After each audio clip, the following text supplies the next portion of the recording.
Good afternoon from London.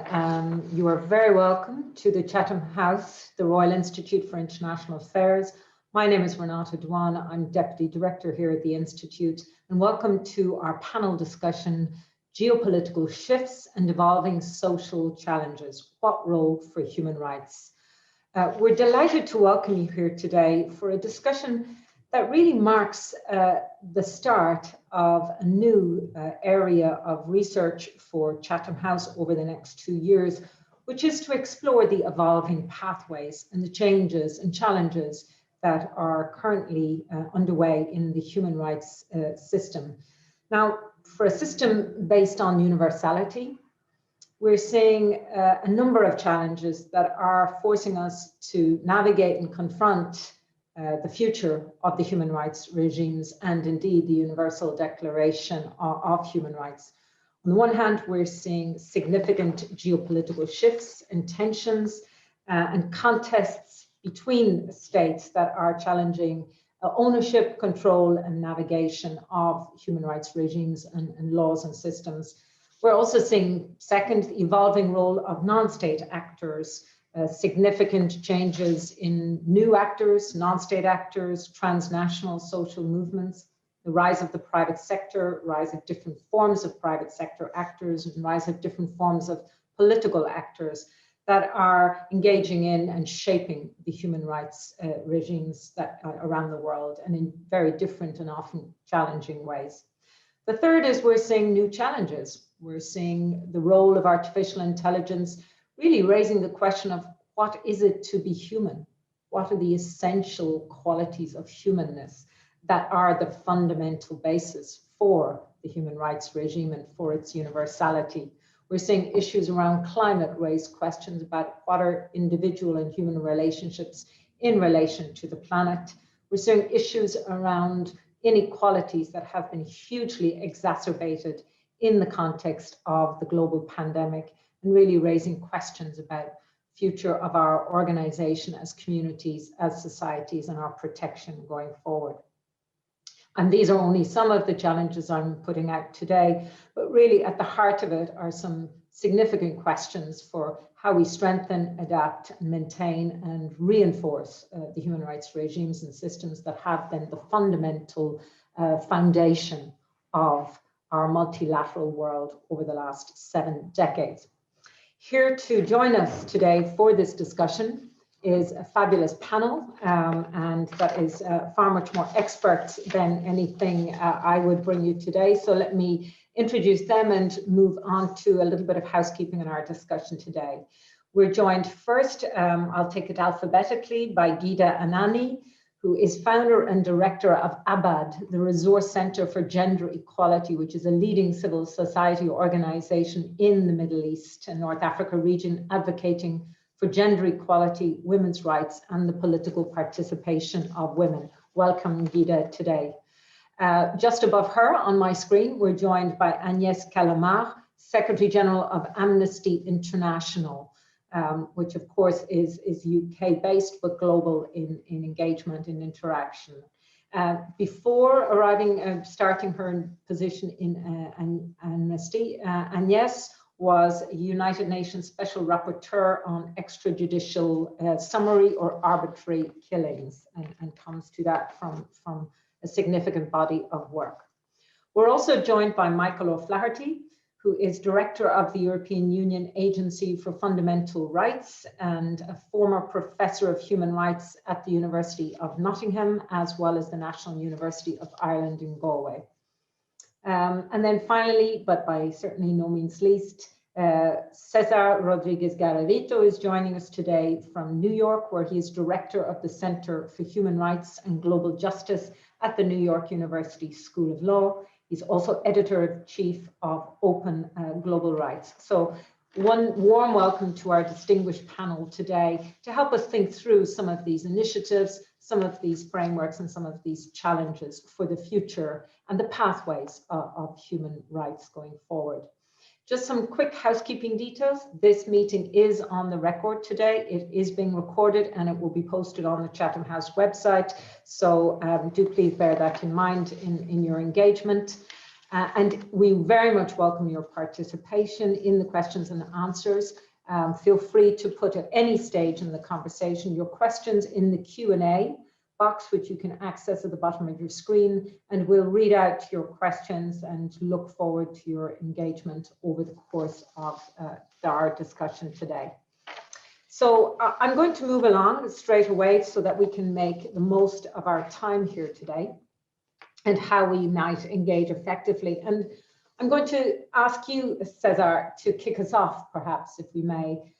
You've written extensively on globalization and how it's impacting and shaping human rights. So some of these long-term shifts in social, economic, and political structures, some of them are long-term, some of them medium-term, some have been accentuated in the last couple of years.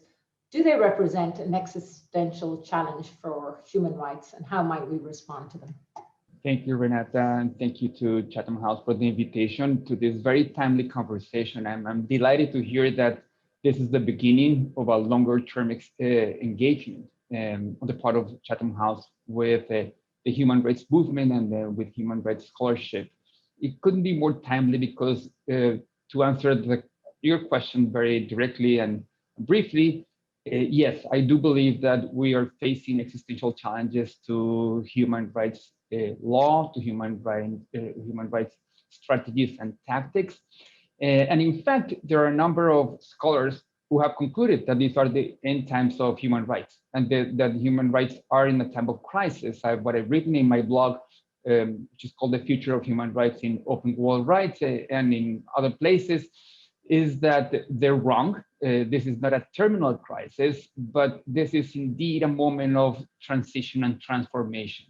And it is up to human rights actors and researchers to update the toolkit, both intellectual and strategic, of human rights advocacy for the human rights movement to continue to be relevant. So the risk here is not so much of disappearance, because human rights is a very successful organizational field, and in any professional field, the risk of its own success is that it becomes stale, that it becomes too predictable, and that's precisely what I think may be happening with the human rights movement. So the reason why I think that these are existential challenges is because they're happening simultaneously. So not only are they serious in and of themselves, and you already went through a short list, Renata, of what those challenges are,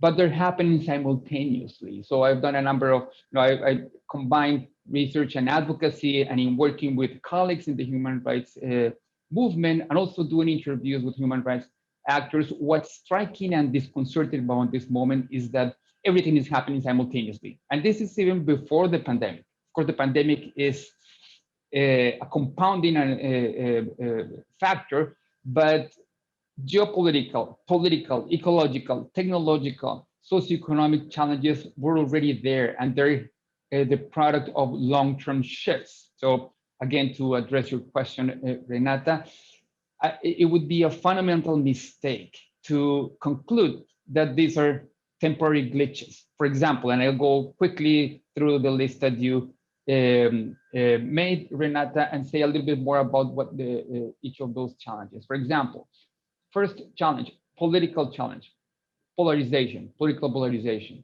the division of politics between us versus them that authoritarian populists thrive on. That's a long-term shift in how societies are constituted and political societies are constituted that is not going away anytime soon, and that needs to be tackled directly by human rights actors because they are fundamentally antagonistic to human rights values and norms. Then geopolitical shifts, the fact that multipolarity is now the norm, and that no country is really an effective champion of human rights norms and principles, is also a fundamental challenge. Third, of course, the ecological and climate challenge. Societies exist within the biosphere, So, and in fact, one of the limitations of human rights is the human part of human rights.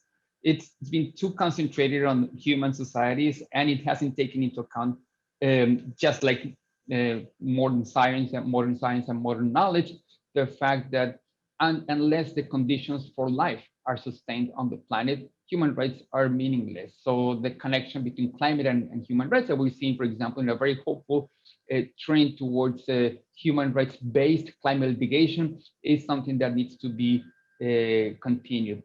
Fourth, you already mentioned, Renata, the technological challenge coming from digital technologies, from AI, which, as you said, are not just a matter of a potential violation of right to privacy, but a fundamental challenge to what it means to be a subject and a free subject of rights. And finally, I would highlight the very serious challenge to human rights raised by increasing socioeconomic inequality. Inequality, as Philip Alston has written in Open World Rights, is the antithesis of human rights. So the fact that there are secular trends towards increasing socioeconomic, racial, ethnic, and national inequalities is also a fundamental challenge. I'll wrap up by saying that there are also internal challenges in the human rights movement. All of the challenges that we've listed are external in nature. They're coming from outside the movement, but the movement also is facing internal challenges. I don't have time to go into all of these in detail, but I'll just put them out there for discussion later on. First, the human rights movement is too fragmented. There's too much duplication. There's too much reinvention of the wheel.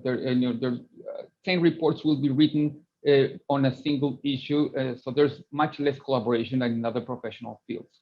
Second, there is limited lack of strategic innovation. So naming and shaming, for example, governments has been around for 50 years now. It continues to be a useful tool, but it no longer cuts it. Because populist authoritarians are very happy to be named, but are shameless. So expanding the strategic toolkit is key. And finally, I would highlight the challenge from the fact that the human rights movement has become a bit too technical, too low focused, and it has serious difficulties in creating bridges with other movements for social justice and ecological justice. And in making those bridges, I think we can start to find some of the solutions to these challenges that I hope we'll have time to talk about in this panel.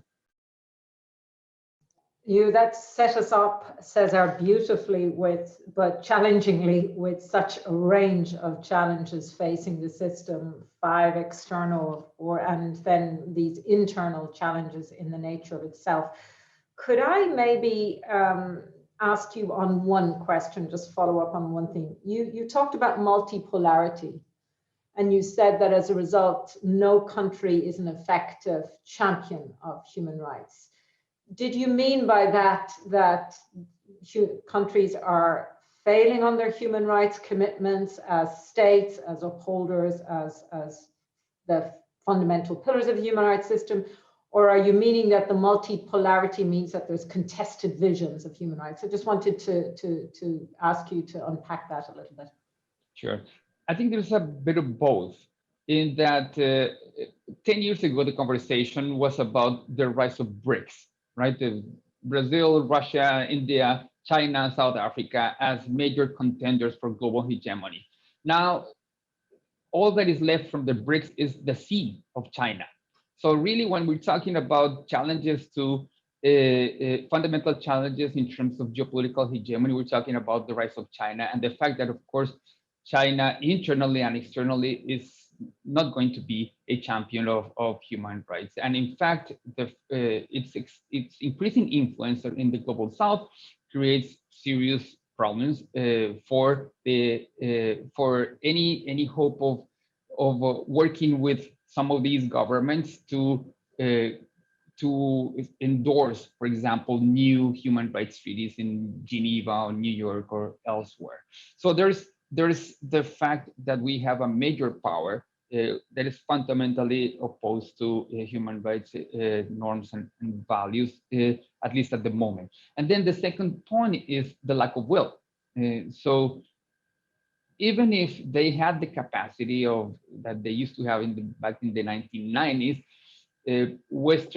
major Western powers are simply not willing to take the costs of becoming or continuing to be the champions of human rights, and that applies to the EU and the US and Canada and the global North at large. And set aside Australia for a moment because, of course, it hasn't been a champion of human rights, let alone climate change action for a long time.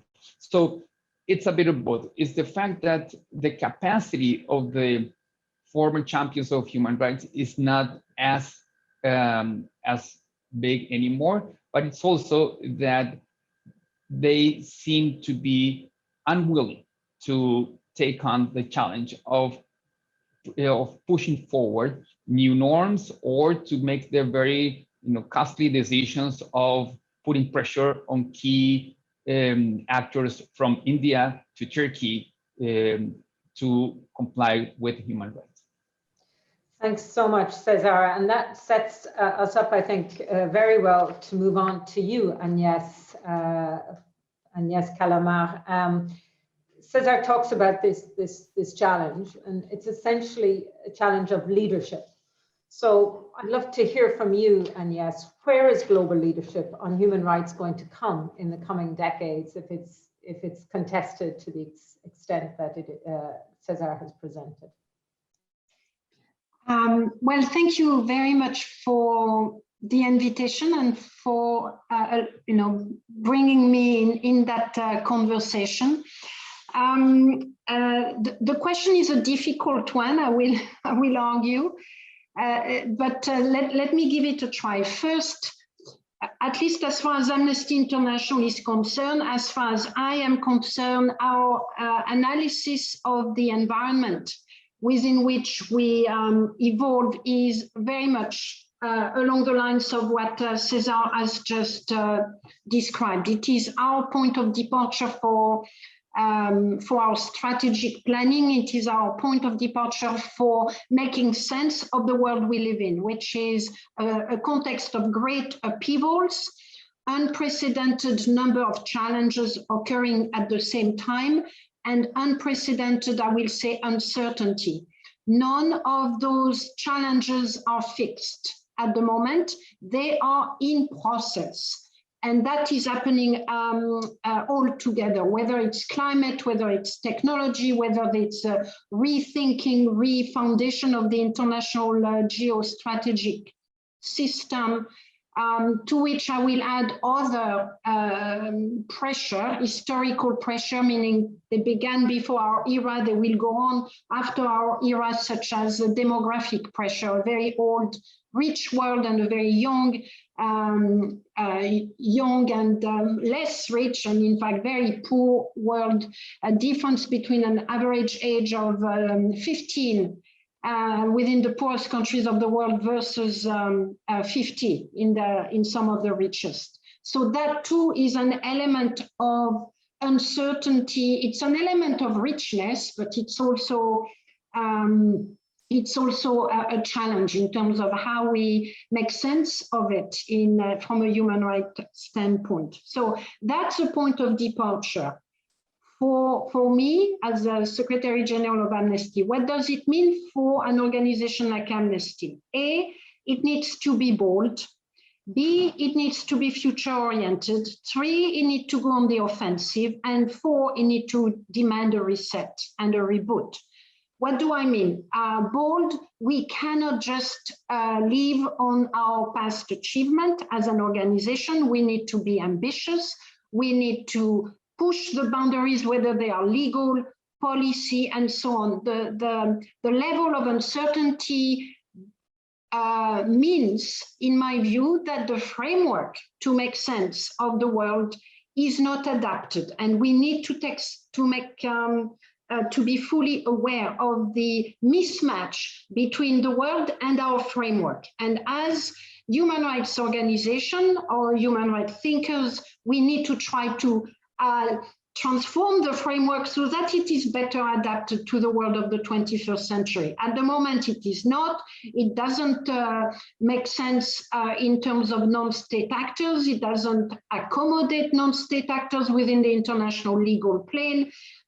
It is very much grounded on an understanding of public-private, of an understanding of jurisdictions, even though that is being pushed. I mean, there are so many dimensions of it. So the framework needs to be shaped, you know, really shaken and reshaped so that it is adapted to the world. It's a long objective. It's a bold objective because lawyers are not always happy to stretch their framework, but it's got to be done. We need to be bold. Cesar already mentioned it in terms of how we work, the strategic innovation that he mentioned. And we need to go to, in my view, we need to go on the offensive. Yes, some will suggest that because the world is so uncertain, because there are so many moving targets, we should be a bit more defensive, and we should try to protect what we have achieved over the last 75 years, i.e. the multilateral human rights system of the 1948. In my view, that will be a strategic mistake. It doesn't mean that we cannot be tactical in our offensive, but I will certainly encourage us and push us to go on the offensive. We cannot be defending a system that has worked well enough, but that is no longer amenable or adapted to the world we live in. We cannot defend the Security Council. We cannot defend the way multilateralism works at the moment. There are many other dimensions of the international system that are just not fit for purpose. And there too, we need to be bold in imagining a new system adapted to the reality. So that's what I mean by being on the offensive, being prepared to disrupt. So, you know, maybe learning from the disruptors of the world, you know, the young people, those that create those small organizations that are going to suddenly revolutionize a certain aspect of our life, and so on and so forth. We need to learn the tactics of disruptions and what it can bring in the long term and so on. We need to be future oriented. Everything we do now has direct implication for our children and grandchildren. Our intervention as human rights actors on technology, whatever we're going to say about the new technology, about artificial intelligence, we need to have in mind what is going to happen in 20 years. We cannot afford just to think in the present. We act in the present, but we think for the future. So we need to be future oriented, and that is not a skill that comes, you know, very naturally. And finally, and I have mentioned that already, I think we need to be prepared to demand a fundamental reset and reboot. COVID-19 has certainly shown that to us. COVID-19 has highlighted what 20 years of inequality embodied in our policies, you know, since 2008. Decades of neglect for public system, for public health, for social policies, a crumbling global system. We have seen what that does to people in 2020, 3 million dead. I'm not saying they are all the result of, you know, the 2008 financial crisis and what was done afterwards, but they are certainly the system that we built after 2008 and even before, the inequalities that Cesar was mentioning. We and people that were the poorest of us in this global world of ours have paid the price of those policies. What does the world do in 2021? It starts again on the same practice. It starts against with the same energy into repeating what has been done in the past. You know, what's happening around the vaccine, the recovery driven by the IMF and the World Bank, which is weakening again public investment. That is unacceptable. That should be unacceptable. And that is what I mean by saying we need to reset. We need to ask for fundamental resetting of the international system. Thank you, and yes, and I'm sure loads of really interesting questions to come back there. Can I ask you just one follow-up one? You talk about the need for a reset, and you flagged, especially in the context of the inequalities that COVID in a way has rent open even more, if we hadn't already seen it after 2008 in the financial crisis.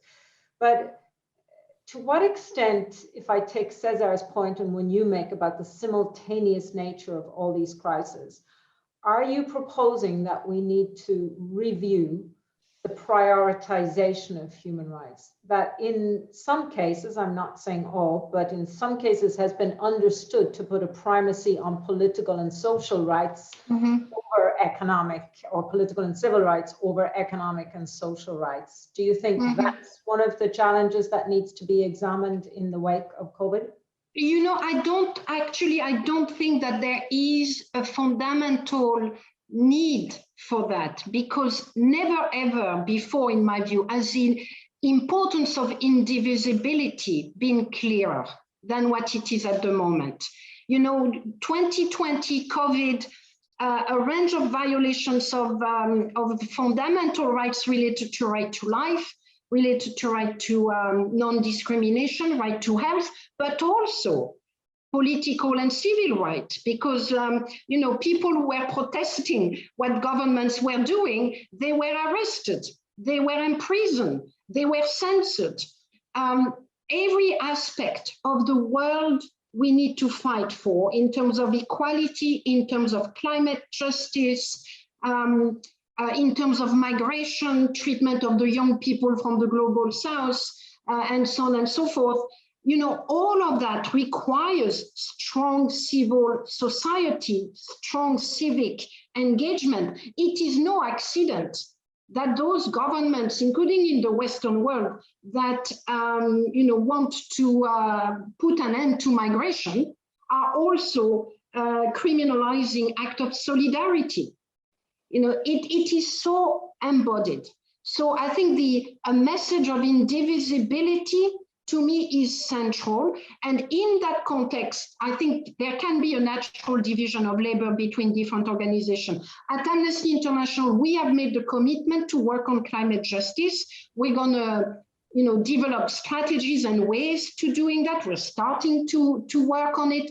Indivisibility is going to be a big driver for us. So, you know, protecting the right of those fighting for climate justice, protecting the rights of human rights defenders and so on, but also contributing normatively at policy level and contributing, in our case, the Amnesty movement, 10 million people, to the call for racial justice. Okay, thank you so much. And yes, I'm going to keep moving along if I may, and we can come back to these questions in the Q&A, because it sets Michael up very well for the questions, really building on Yes's point that if we need this reboot, and you're all very much speaking so far, Cesar and Yes, in agreement, what do the human rights actors need to do? How do they need to reboot, and what can happen and what should be pursued, Michael? Thank you very much, Renata, and thanks again for the invitation. It's so hard to just answer your question and not react to what's been said already. I want to react to almost every sentence. And in fact, I am going to do one reaction before I come to you, and that's I want to jump in on this business of whether human rights has reached its sell-by date, whether something else should substitute for it. Neither of the previous speakers has agreed with such a claim, but I want to join in and say absolutely, as a political strategy, it would be ruinous to concede ground to any such statement. The careful elaboration of the standards since the Second World War is, I would say, modernity's greatest achievement. We can't do that bit of it better. Those foundational principles. Agnes spoke of indivisibility. I couldn't agree more. I would add universality. It was also mentioned. Equality. So let's just be careful not to put these fundamentals at risk in our discussion about radical new futures. Sure, we can fix systems, we can improve systems. I've no problem with that. But it's tricky. Now, getting back to ourselves and how we could do a better job.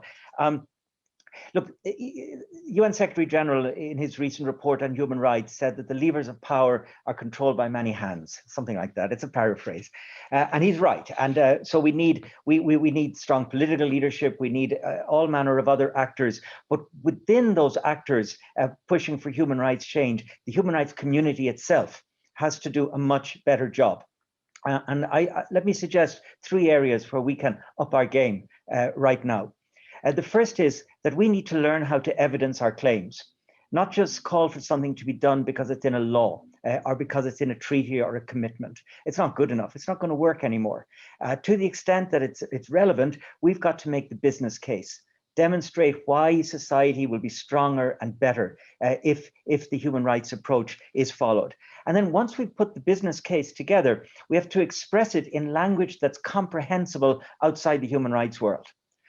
We've got to find the language. I was yesterday with a senior EU policy person who's an economist, and she and I had to struggle. We tried to understand each other. We wanted to reach a good outcome to the conversation. We had to struggle with language to try and convey to each other the key messages. And this is a problem right across the board.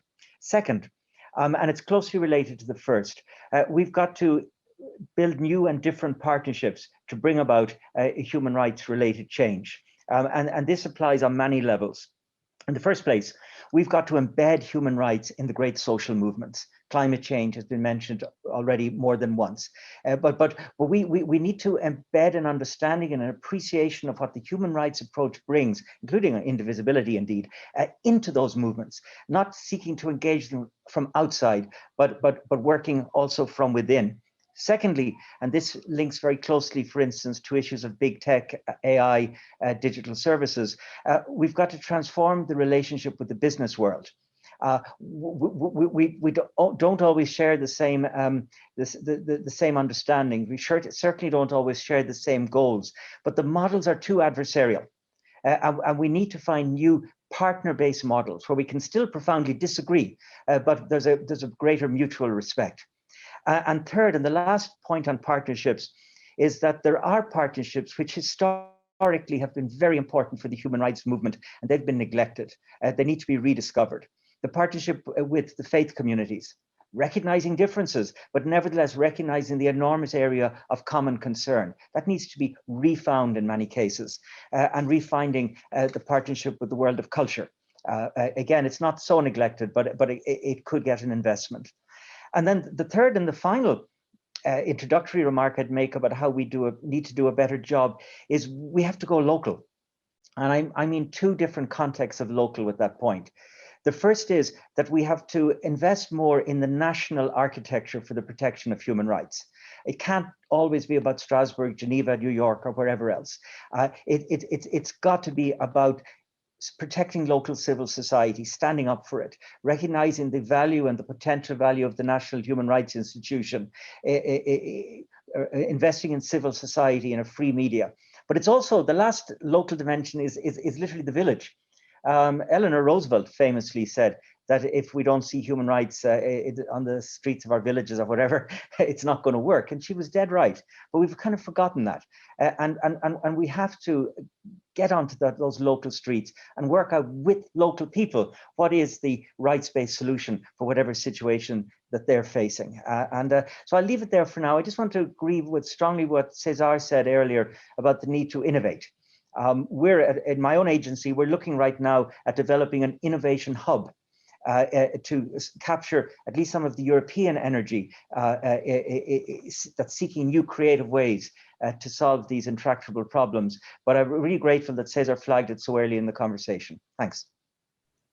Well, thanks very much for that, Michael, and for that appeal also to the local and to the village, because I think it's something that we'll come to when we hear from Gida and that application. I was also struck as you spoke between a recent Pew opinion poll I saw for attitudes about priorities in the US and among domestic political opinion, issues related to human rights were at the absolute lowest of priorities, and protection of jobs, protection of the climate, all of those other factors came above. So that does tell us also something about what people understand human rights to be. And I think that's really a question. Maybe I could just ask you a follow-up question on your point about that the models between the human rights community and the business sector are too adversarial. Where do you see the options for going forward on a sort of discussion or model for human rights responsibilities or roles of corporate actors? Yeah, just first on your survey, the Pew thing in the US, we surveyed attitudes to rights in Europe last year. And we found a remarkably high degree of recognition in the general populations across EU member states that values are important in governance. And when people were asked where you find the values, they pointed to things like the Universal Declaration of Human Rights and the European Convention. We were surprised by the results. We didn't expect this, but I find it very encouraging. And you know, jobs and the climate, the things that were identified as top priorities in the US, of course, they are issues of human rights. It's just that we fail somehow to convey that in an effective way. The partnerships. Look, I don't want to be accused of being naive. Industry and business does bad stuff, and that has to be called out. But it's not just about bad stuff. We look how we live in our daily lives. We rely on the private sector right through our waking day without this feeling of mistrust, but rather of somehow the private sector being our partner to live our lives. We need to bring that also into our engagement in a human rights context, build up some element of trust across the conversations, recognize that we can work together not only towards redress for the abuse, but also for the avoidance of the problem in the first place. And I think that well, actually, it's just because of my experience, but the context where I'm investigating this, exploring it now, testing it, is with big tech, where there's maybe a naivete about what can go wrong, but there's a willingness to sit at the table and try and figure out solutions. And again, it's more of an attitude in our relationship. And I'll stop with this. You know, we spend more time talking about the redress of the remedies for violation by business than we do on this type of partnership. And I'd like to see a reset on that. Thanks very much, Michael, and hopefully something we can come back to in the panel discussion as we move on. But I think we'll move now, if we can, to Gita, last but certainly by no means least. And Gita, I don't know if you can turn your camera on perhaps for this section of the conversation. But Gita, we've heard from the previous three panelists the need to reboot, to engage, to try new approaches. And you are, in a way, a testimony of that new approach. Your organization, Abad, you've led a successful public opinion campaign in Lebanon to change the law, change the Lebanese law on what's called the rape marriage law. Now, you call that hashtag #Undress522. Can you maybe share a little bit with us, how did you frame that campaign in terms of human rights, and what are some of the tactics that organizations like yours are using to try to use and drive change through a human rights lens? Gita. Yeah. Thank you so much. Actually, #522, the number 522, just to have this clear to the dear audience, it's the number of the article in the Lebanese Penal Code that is related to allowing the rapist to escape punishment in case he's married to his victim. And that was like one of the most shameful, and I guess the most really disgraceful, even a violation of human rights of women in Lebanon. And this was similar to another legislation also existent in the Middle East, and in the MENA region. We followed Morocco in that kind of amendment. Tunisia followed after Lebanon, and as well as the occupied Palestine territory. Before that, Egypt also repealed that article. And I would like to start by sharing the learning from our experience when you're working on and trying to break the chain on a deeply rooted concept or even policy or a legislation that are governed by very rigid social norms and really taboo, you need a kind of catalyst to shake the boat and really try to drive that kind of change. And I would like to join our colleague, actually, Michael, in the not only in the thinking, but also in the evidence-based from the practice. That was not possible if we did not speak to the other, the different, the possible enemy to the change. And that was by a major tactic that was a preparatory phase to the actual campaign that was working, sensitizing, and having a dialogue with religious leaders, the faith-based groups that are usually the one considered as the opponent to any kind of change in the life of women. Because in contexts like Lebanon and the MENA, you don't have only a kind of patriarchy that you're trying to change and break, but that is associated by a complex layered system of confessionalism, of sexism, of racism sometimes, in addition to a corrupted system, vacuum in the system, lack of governance, lack of accountability, lack of transparency. And amongst all that, we're trying as activists, and especially the women movement, to push forward the agenda to have a kind of alignment between our national legislations and of our government, national treaties, and the human rights framework. And that is not possible by not really reading realistically and concretely and specifically who are the stakeholders that can be influencing that kind of change. For us, it was very clear, if we want parliamentarians to vote for repealing that article, we need to start backward in the pyramid, in sense of like a kind of the parliamentarians are not representatives only of the people. They represent political parties, but the political parties follow usually the head of the confession or the head of the sector. You know, in Lebanon, we have like 19 sects and kind of 17 personal status code governing the family relationships and as well as the citizens' lives in general, even in civil rights. And that is like, to have this happen, then we need to speak to the top of the pyramid that can influence the voting in the parliament. So we had long period of like almost a year preparatory where we at least went and sensitized the head of confessions, the mufti, the patriarch, and so on and so forth, not by necessity on agreeing on our right, but at least on not opposing it. And that was, to be very frank, by finding common denominator and understanding the concepts. When we say rape, as civil people, as human rights activists, it's a straightforward as a kind of definition. In the religion world, it means that you are taking something against the will of the other, what is not your property, like raping a land. In the religion and marriage, and generally speaking, for instance, as one of the examples, the other is becoming the property of the spouse.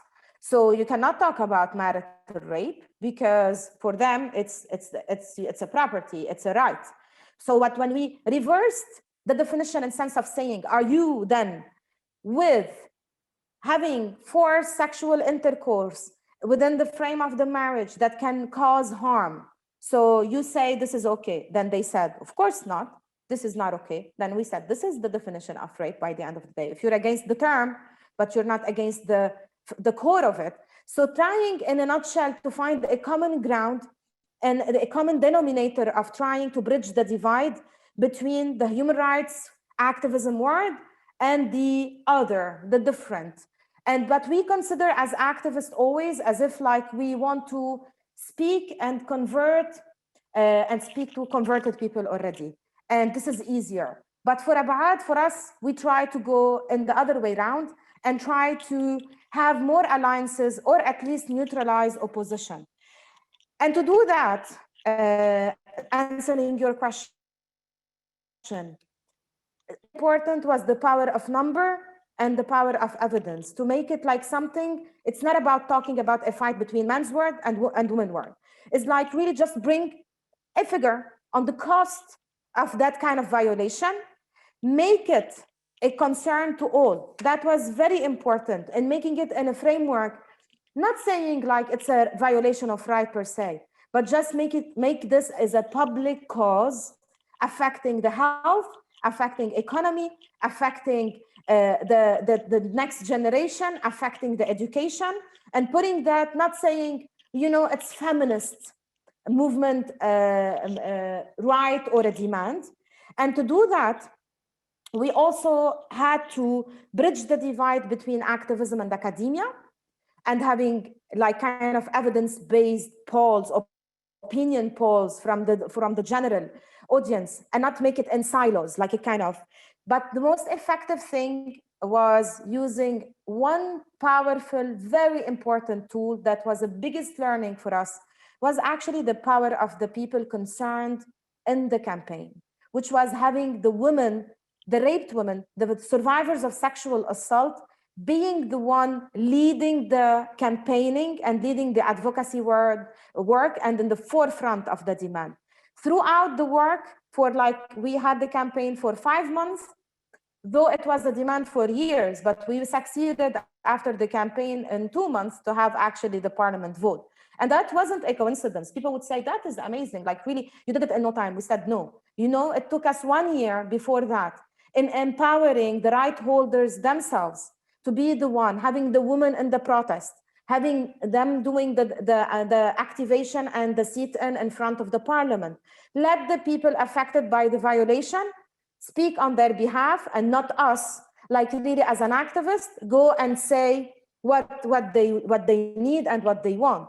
Just give the power back to the people, help them in voicing that out, be a catalyst simply and a mediator in doing the thing would do no harm, and really respecting all the guidelines and the privacy and the confidentiality and all that. This is what we can bring in as activists, but like really drive them in going to stakeholders in a safe way, authentic way, empowered way, and really for us as activists, apply what we preach. If we say we work on empowerment and restore, like we want people to have the sense of agency, we need to practice that in our advocacy and campaigning. So that was the most important. Thank you. Thank you so much, Gita. And in a way, you're walking through in a very concrete way many of the points that Michael and I think also Agnes reached about empowering and acting. Can I just ask you maybe one short follow-up question before we open up to the panel? And I see already we have a lot of questions coming in. But just the question of, to what extent do you think the Me Too movement internationally impacted some of your discussions? And because you're talking about going down to the actors themselves, to victims, to empowering actors, to using evidence-based, and to having an inclusive discussion that points to the benefits for all. But to what extent is there also an external environment that helps shape that discussion? Yeah, that is super important in sense of when you have like a kind of shaking of the boat in sense of catalyst in such a delicate topic like sexual violence, especially in the MENA region and in a country like Lebanon, there is a kind of paradoxal, if I can say, in its combination. That was like a kind of breaking the chain on the level of psychologically, which was very important for survivors to feel like they are not alone. It's breaking the isolation, but also breaking the victim blaming culture that is usually governing such kind of issues. So having the Me Too campaign opening up and talking about sexual assault that openly and worldwide made like the people feel like I'm not alone in practice, not only in the literature. It was breaking the isolation that I can find also like a solidarity with women living the same thing. But most importantly, when you see the society speaking about it, or all together and all like its diversity, then also it breaks the taboo a lot, that you are not the one to blame for what happened. And yes, it is a right-based approach and it's right-based demand to bring it up. So Me Too campaign helped a lot. And in Lebanon, we followed actually the Undress 522 campaign by a campaign called Shame on Who, because it was about a follow-up to Me Too, to put the blame back on who commit the violation and not the one who is recipient of it. That should be the one stigmatized in the community. And we received in 1 week, I recall, in that campaign, more than a 320-something call on the hotline from survivors that lived that for years, like years ago, not currently, where they felt it's time to pay justice for what happened to me. Yeah, thank you. Back to you. Thank you so much, Gita. And you know what I love? The fact that we're ending with a real life example and a real life concrete to actually make what can often seem a very esoteric discussion into a very sort of concrete lived life for women and men and boys and girls around the world. So thank you for that. I'm going to now move directly to the questions because we already have quite a few of them. I'm going to start with you, Cesar, and then I'm going to be asking questions in groups, and we have quite a few on different themes. So forgive me if I can't get around to all of you, but I'll do my best. Cesar, there was a comment and there is a question that has come about the issue of geopolitical aspects. We have a comment from Rosemary Foote who says, it's correct that China isn't a champion of universality and indivisibility of human rights, but it is championing development as the foundational right from which others might flow, and obviously holding up its own experience as a model. And that focus on development is quite an appeal for the global south or countries in the global south. Maybe I'll just ask you to comment. You come from the global south. Is that a perspective that rings true to you? And linked to a question from Stevie Ricks, what are the geopolitical shifts that are informing this session? Is it sessions like the rise of key powers that may not have been as involved in the elaboration of the 1948 Universal Declaration of Human Rights? So Cesar, I'll start with you. And yes, Michael, Gita, I'll come to you with other questions, but if you'd like to chip in on a question, just raise your hand. Cesar. Thank you for the question. Yes, it definitely has an appeal in the global south. In fact, I've done quite a bit of advocacy in the Amazon basin countries, and in the Amazon basin, we see the expansion of a China-funded network of big dams that has become a major threat to indigenous people's rights, and also any chance of the Amazon surviving as a carbon sink as opposed to a carbon emitter. And one country after another has embraced that funding because it's seen as a way to increase GDP. And for example, in Ecuador, this point was promoted very forcefully by former President Rafael Correa, who came from the left and said, well, look, this is what other countries in global north have done in the past. We need to go through that route. And then later on, we'll worry about those indigenous people's rights issues. And he very visibly broke with the indigenous people's movement after having forged a coalition that took him to power in the first place.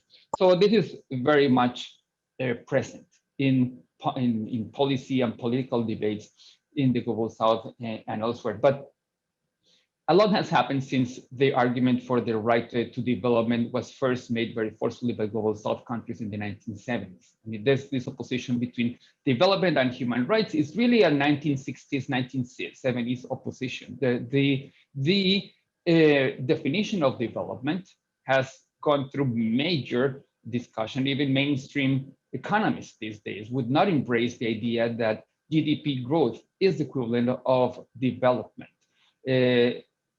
If only because, well, among other reasons, because of course you need to take into account environmental externalities and also social costs of conventional development, for example, based on extractive industry development.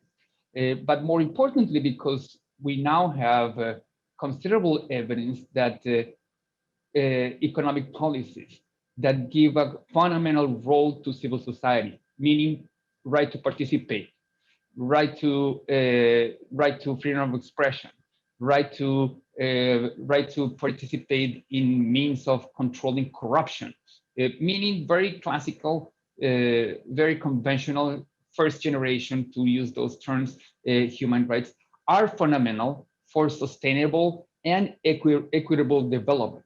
So mainstream economics has come to a place in which that opposition no longer holds. And I think that needs to be taken into account by human rights advocates in that. And then this is a point that I make also in my work on the future of human rights, that one of the sources of inspiration and knowledge that we can have as human rights advocates and researchers is what other fields of practice and knowledge have learned since the first human rights norms and were articulated. And economics used to be seen as the other of human rights. These days, many of them have come around and have realized that, for example, pushing forward conventional austerity economic policies in the name of, for the sake of GDP growth, may not only be counterproductive, but directly detrimental to the chance of welfare and well-being in the global south and elsewhere. Thanks. Michael, you want to come in here briefly on this? Yeah, thanks. Since this is the cluster of questions on geopolitics and you're beginning a conversation today, I want to just flag the issue of multilateralism. It's critical that we continue to invest in it, and it's more fragile than we realized. We saw how well-established democracies all reverted to nationalistic strategies during COVID. It was a reminder that when they perceive self-interest to reach a certain level, it's not about cooperation anymore. So the importance for the promotion of protection of human rights of the multilateral system it needs to be invested in. And in that regard, and forgive me for throwing this in because it's coming from left of field, the SDGs. I don't know if we're going to get the time to mention them elsewhere today. But the SDGs, for all the setback they've gotten in the past year, is a really valuable pathway towards a global north-south movement forward with human rights at its heart. Thanks very much, Michael. And it's good to bring that in, because I know it's something that Gita has been involved in too, in the context of gender and other issues. I'm going to move on now to a question you all talked about. You all raised the question of partnerships, in the importance of new types of partnerships, the importance of engaging different types of partnerships. But we have a question here about is there a risk that, and it's from Antoine Boise, is there a risk that partnerships can somehow force human rights principles to be watered down? How do you hold your own ground and your values while partnering, in other words? And linked to it, a question for you, Agnes, in particular. How does Amnesty International approach partnerships with private sector and faith-based groups, the ones that Michael called for? So maybe what's an Amnesty International perspective on that? So maybe I'll start with you, Michael, on the partnerships. And then Agnes, I'm going to ask you on the specific one. And then Cesar and Hida, please feel free to come in. Thanks very much, and hello to Antoine. It's a fine question, of course, but what we need to do is go into a reflection on partnership with our eyes wide open. Let me borrow from Gita and just get really practical and applied and tell a story here. We've been trying for the last few years to rebuild a bridge to the faith communities in the context of our work in the European Union. For multiple, one, we have to do it because faith remains very important for significant numbers of people. And secondly, the faith communities potentially are an important energy for positive change in society. But nevertheless, if you adopt a human rights approach, there are moments where you will part ways with the person motivated by faith. It'll be different depending on which conversation, which community you're dealing with. But in our experience, it was about naming those disagreements, recognizing that they're serious, even intractable, that we're not going to make progress on them.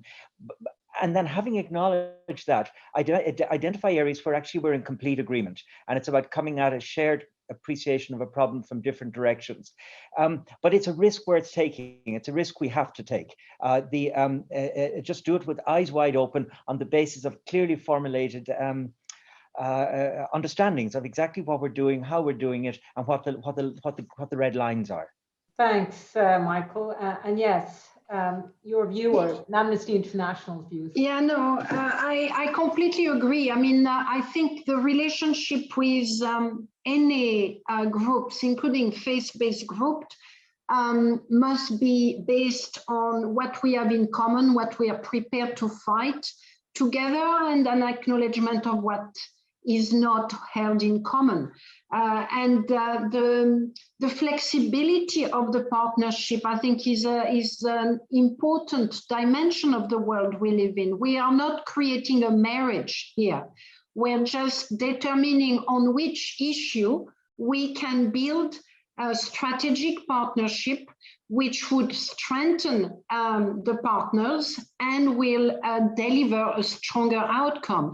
I think there is a degree of realism, a degree of pragmatism, and a degree of tactics involved. It may be that in the context of building those one-off partnership or maybe a repeated partnership, we actually find that we hold so much in common that we can do far more together. But I think initially it is really issue-based, time-specific, country-specific partnership.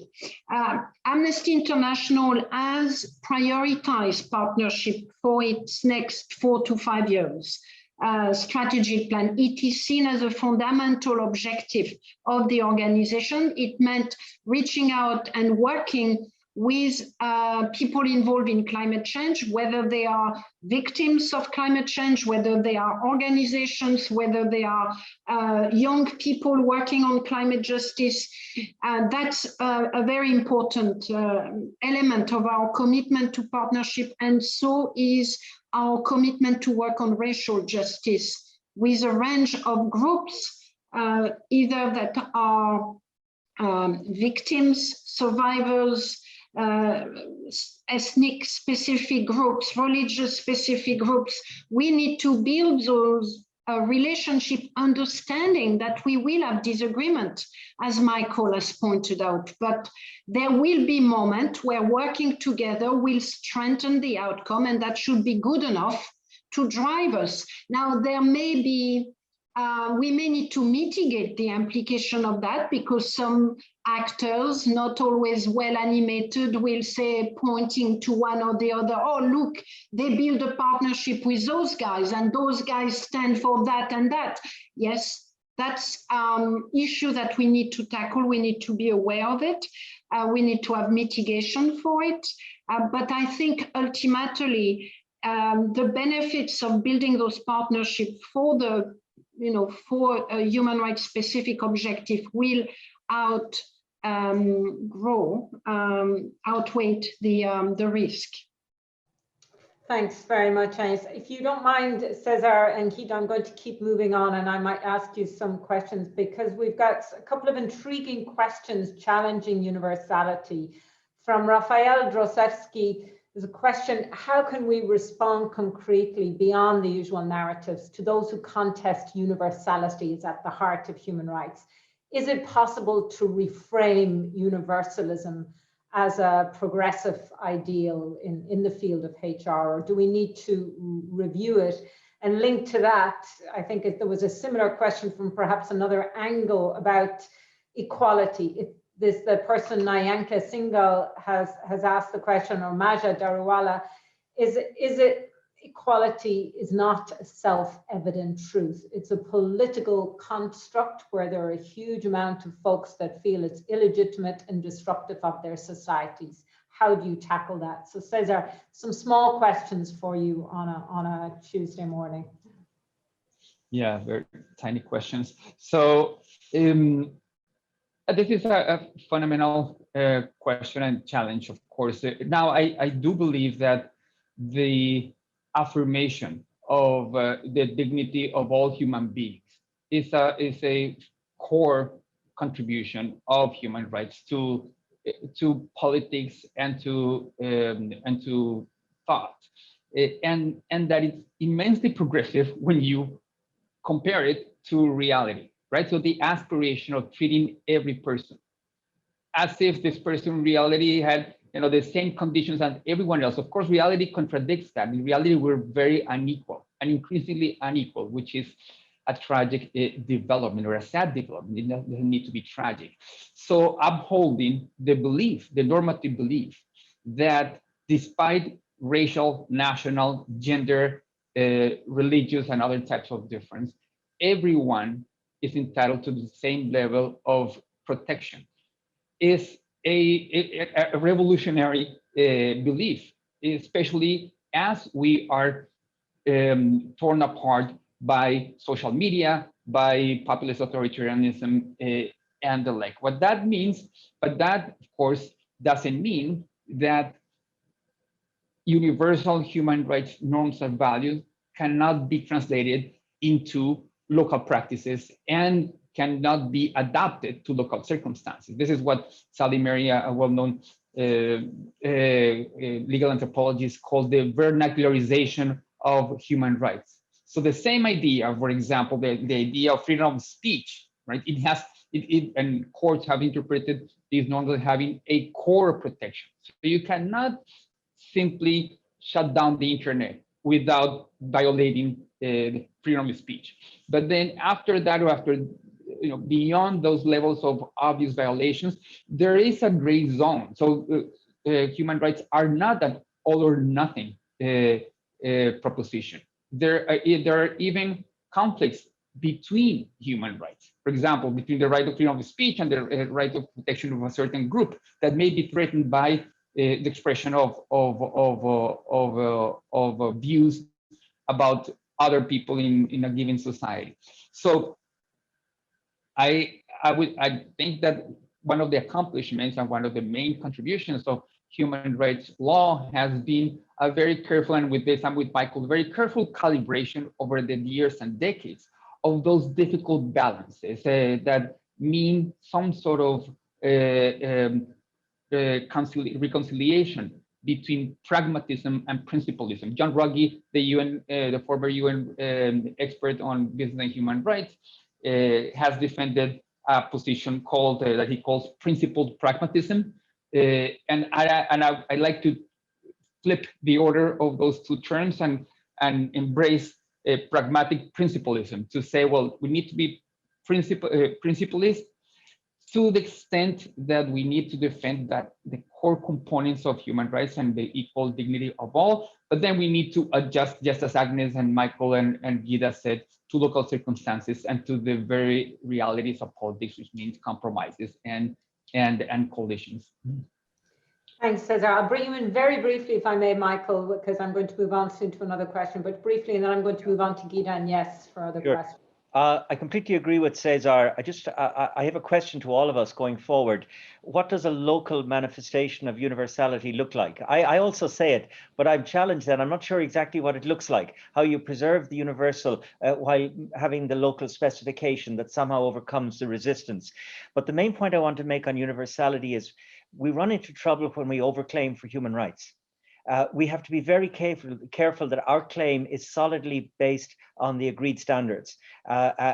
Once we go past those, then we hand a weapon to those who challenge universality, or we score an own goal, to stay with the football images. And then the last thing on equality, inequality, I find we disagree on theory, and we can get into all sorts of complicated issues of politics meets law about what equality should look like and could look like. But when we put a face on inequality, nobody disagrees anymore. When you show the Roma kid living on top of a dump, told to distance learn when they don't even have a computer, and so I can go on and on and on. When you put that face on it, there's no dispute anymore. So we have to move from an agreement in practice back to these sort of theoretical disputes that are getting in the way of realizing the vision of human rights.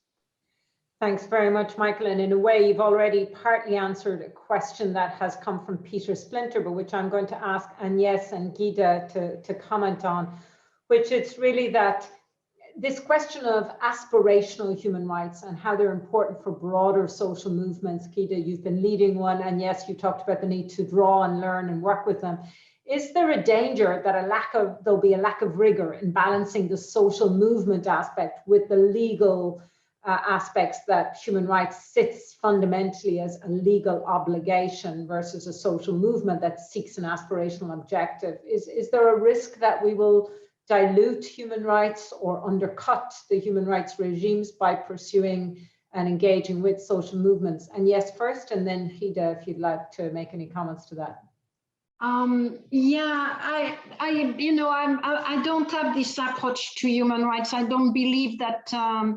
I'm certainly very grounded in the international legal regime in the way I think of human rights and approach violations and construct violations. But as I have mentioned, I do believe that the international legal framework need to be challenged, need to be rethought, need to be stretched, or need to be shrunk. It depends.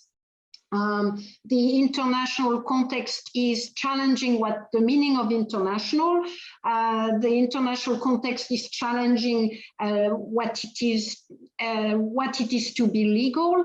The international context is challenging how an international law brings us together or not. Who is part of the international plane, who flies on it, who doesn't. So, I don't think there is any risk of dilution. That, what we have to be prepared to fight for is protection of the victims. And even within the current legal framework, many victims fall off the legal framework. It is not as if it has not been diluted by its very nature. It certainly has not considered the number of victims equally. It certainly was not gender sensitive by design. It had to be made to accommodate women's life and experience, and it still has to do that. So I don't have that fear. For me, it's an instrument. I work with it.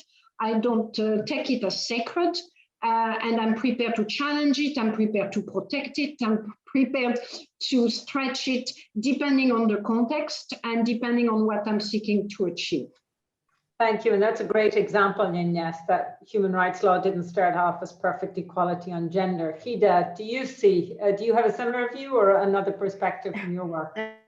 I wouldn't actually agree more, and I think the moment that we take the spirit of what we are all working for and around, like in sense of we need to keep reminding ourselves that after all, it's all for the human that we're serving, and it's all about human and humanity. And the moment we just take things from its spirit and it's from its passion and from its context, I think this is where we might actually risk losing the possible winning, if I can put it as such.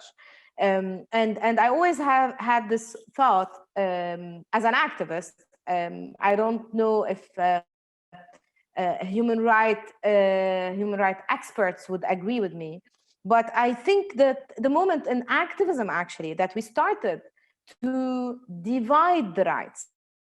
In sense, we have the human rights umbrella and convention, and then as activists and practitioners, we started to have saying for disability rights, elderly rights, LGBT group rights, migrants' rights, women's rights, child rights, and even creating tools like a kind of for each group. I think this is the moment where we started losing in sense of in rights from right perspective, just because we lost the spirit of the universalism and the inclusive aspect of human rights and its philosophy and its framework, and then drive all things in that direction, while keeping the eye on like the diverse aspects of different groups and people, but not actually the diverse framework, legal framework or right framework. And this is where we can ensure that, sorry, it's balanced and we're not making the risk, because we're not taking the risk on people by the end of the day. Thanks, Hida. I'm going to now move on to 3 sets of questions that we've received about tech and something that many of you have flagged. And yes, a question from Christina Bruch. Can you delve a bit deeper into the human rights implications of new technologies as you see them? Linked perhaps to you, Cesar, in the context of cyber attacks, a question about the threat of cyber attacks that can directly target civil society. How do you see IHL and IHRL, that is international humanitarian law and international human rights law, apply in a context of the cyberspace and as a space? And then I'll come on to you, Michael, on a question as how can governments respond to engaging with business, and what are the ways that governments can work with tech rather than seeking controlling the technology, but finding ways to adapt to the technology. So, and yes, a general question says our cyber attacks and cyber law, and then Michael, how to engage. A problem, I think, I mean, not a problem, but I think I need to start by saying that the technology is everywhere. So to talk about the technology and human rights is to talk about everywhere and everything and human rights. It's, you know, it's about conflict. It's about right to health. It's about right to vote. It's about freedom of expression and so on and so forth. So I think the first point I want to make is that the information technology is now defining largely the human rights framework, and we, you know, it is as much about human rights as the physical world.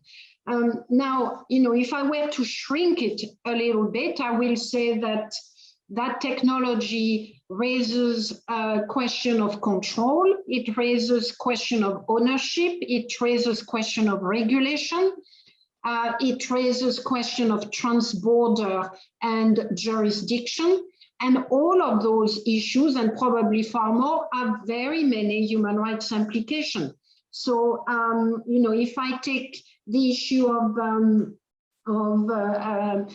privacy, for instance, a range of technological tools at the moment have many implications for the exercise of the right to privacy, the way big tech are being, their business model is certainly derived or based on their capacity to elicit as much personal information, data information from individuals for the purpose of, you know, doing prospective advertising and a range of other things, but also for the purpose of selling, for the purpose of extracting information about the individuality, about, you know, if you have an app that is around what you do when you walk and when you run, all of those things are eliciting data that are personal.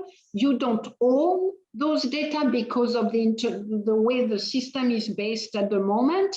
The app owner is actually deriving revenues from those personal data. They may be part of a metadata, big data analysis. They may be resold to many other people. So, you know, the human rights implications are huge. I will not talk about freedom of expression, about surveillance technology, the fact that there are private companies largely that are selling surveillance technology to a range of countries for the purpose of putting defenders and other people under surveillance. Of course, they use it also for criminality, but they use it a great deal to control dissent. That is often a precursor to a range of other violations, such as abduction, disappearance, killing. But the fact of putting you, me, others under surveillance technologically is also in and by itself a human rights violation. So, you know, I will not even speak about regulation. There is no current international legal system for the regulation of what is essentially a transborder industry, which is essentially a transborder form of expression, we are trying to build and to apply, for instance, IHL, International Humanitarian Law, to the use of cyber attacks.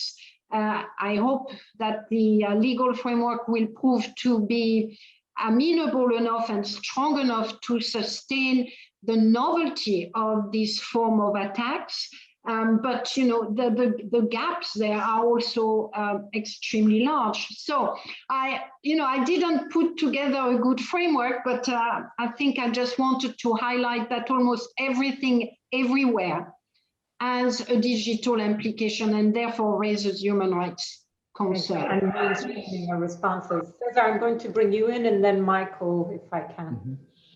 Yeah, I couldn't agree more with Anya's analysis. And in fact, she addressed already the issue of cyber attacks in the last bit of her intervention. So I won't add to that. I fully agree with it, but I will speak to the pervasiveness of digital technology and how it raises fundamental different challenges to human rights than the ones we're used to seeing coming from the corporate sector. So these are not your late 19th century Robert Barron's type of corporations. These are very different corporate actors. I'm very glad that we're having a conversation as part of this panel about non-state actors and corporate actors in particular, because as everyone has said in this panel, this is a crucial frontier for human rights advocacy. By any measure, economic measure, corporate power has increased over the last, definitely over the last year after the pandemic hit, but certainly over the last 2 decades with the rise of mega corporations in the digital world. And they have 3 characteristics, some of which Agnes already mentioned, that I'm going to just put on the table here for us to consider. First of all, many of them are platform companies. So it's not just that they sell services, but they are the platforms through which other people sell services and goods. And bringing that reality to the human rights world, we can say that these are not just corporations that may impinge upon human rights, but these are corporations through which human rights are exercised, platforms through which human rights are exercised or violated. So freedom of expression these days fundamentally depends on the privately controlled rules of conduct that Facebook, for example, or Twitter or TikTok set for themselves. Second, as Anya said, these are data-based business models. And this is where I think that we need to bring in the political economy variables of the digital economy that may be lost in the shuffle of being, for good reasons, concerned about specific forms of human rights violations, be them violations of right to privacy, violations of freedom of speech, and so on. And this is where I may disagree a bit with Michael. I'm all for a combination of engagement and confrontation. In fact, in any successful human social movement, we need a combination of actors that have more of a confrontational approach and others that have more of an engaging approach, mode of engagement that is more open-minded and closer to the other side. And some organizations like the Business and Human Rights Resource Center are a good example of some balanced approach, a combination of these two. But there would need to be a lot of confrontation because the business model as it is fundamentally antagonistic to basic human rights values. As long as these corporations thrive on the accumulation of people's data, there will be a direct confrontation. And finally, this is a highly concentrated corporate sector. So it's a few mega actors. Look at Amazon. The level of power and concentration of different business activities, from selling everything under the sun to running the world's servers that Amazon these days does, is fundamentally antagonistic to any prospect of holding any corporation accountable. So some antitrust, some classical modes of legal intervention will need to be pursued for them to be accountable in any meaningful way to basic standards of human rights, be them labor rights or rights of free enterprise by small business. Thank you, Cesar. Michael, if I can ask you briefly to respond just on how do we respond to those monopolies and those very big questions. Yeah, sure, Renata. Look, first on cyber attacks, I think the issue there is protection from cyber attacks, which is really a question about effective policing. And we've got a big gap right now. Contemporary, traditionally modeled police forces around the world cannot deal with cyber attacks, ransom attacks. They'll admit that to you themselves. Maybe it's a subject for another discussion. But on to the big tech issues. I'm no corporate apologist. I'm saying that to Cesar. We clearly need regulation. Now Europe is currently a laboratory for regulation. The Council of Europe is seeking to develop a convention. And in the EU setting where I am, there's two bodies of draft law, one on digital services, one on artificial intelligence. Just to take the artificial intelligence one, the debate is only beginning, but I think it'll have global significance. The first is it's based on the model of a pyramid of risk. And therefore, the more risky the AI application, the higher the level of regulation. Built into that ascending levels of regulation, there's a necessary recognition of voluntary and binding dimensions, or self-regulatory and externally regulated dimensions.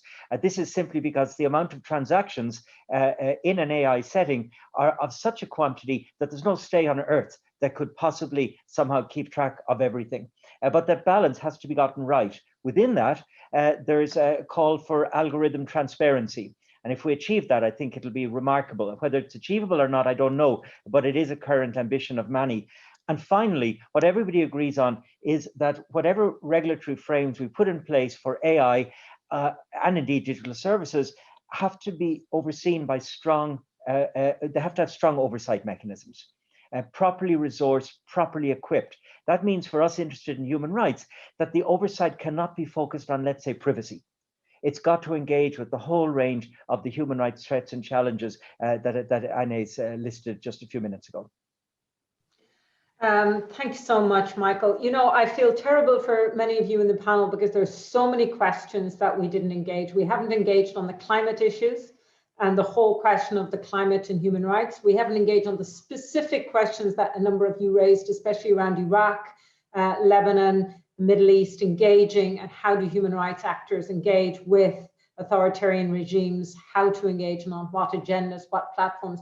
So all to say, it's a fabulous agenda for the next 2 years for us going forward. Human rights has always been on Chatham House's agenda, on its work, but very much going forward, we want to explore how do we reinvigorate the system going forward. And I think our panelists have set us out with some fantastic themes. We've heard fragmentation is a challenge. We've heard lack of innovation. We've heard too technical. We've heard the need for perhaps, Cesar, more confrontation. And yes, you said the offensive, accepting that there are some challenges.